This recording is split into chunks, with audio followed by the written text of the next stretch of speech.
গুরুদেব, এটা কি হাল হয়েছে আপনার? শুয়োরের বাচ্চা, দেখতে পাচ্ছিস না কি হয়েছে? বাড়া 3-4টে ছেলে আমার ক্যাম্পে ঢুকে আমাকে ঠাপিয়ে দিয়ে গেল। তুই কি বাড়া বাইরে দাঁড়িয়ে দাঁড়িয়ে বাল ছিঁচিলিস নাকি রে?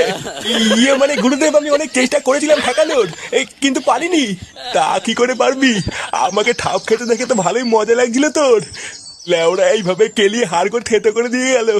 এবার তো দেখছি বাটি হাতে রাস্তায় বসতে হবে। চোদনা এসে দাঁড়িয়ে দাঁড়িয়ে কি বাল দেখছিস?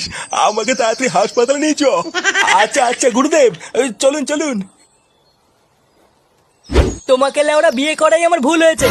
বাড়া মা হওয়ার ইচ্ছা হয়েছে তোমার মা? হ্যাঁ, লেওরা বন্ধুদের সামনে আমার মান সম্মান সব শেষ হয়ে গেল। দেখো, তোমাকে আমি অনেকদিন ধরে বলেছি, এখন তুমি যদি না শোনো তা আমি কি করব? কি করবে মানে? তাই বলে কি ভস্রী বাবার কাছে যেতে হবে নাকি? বাড়া তোমাকে আমি ডিভোর্স দেবো, ডিভোর্স। এই কি হয়েছে রে পল্টু? বৌমার সাথে ওইভাবে ঝগড়া করছিস কেন? দেখো বাবা, তুমি যেটা জানো না সেটা নিয়ে কথা বলবে না।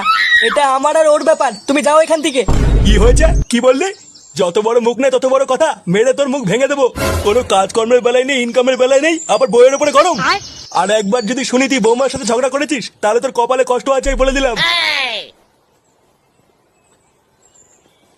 তোমার জন্য বাড়া আজকে বাবাও আমাকে উল্টো পাল্টা কথা বলে গেল। লেওরা তোমাকে তো আমি ডিভোর্স দেবই, এই বলে গেলাম।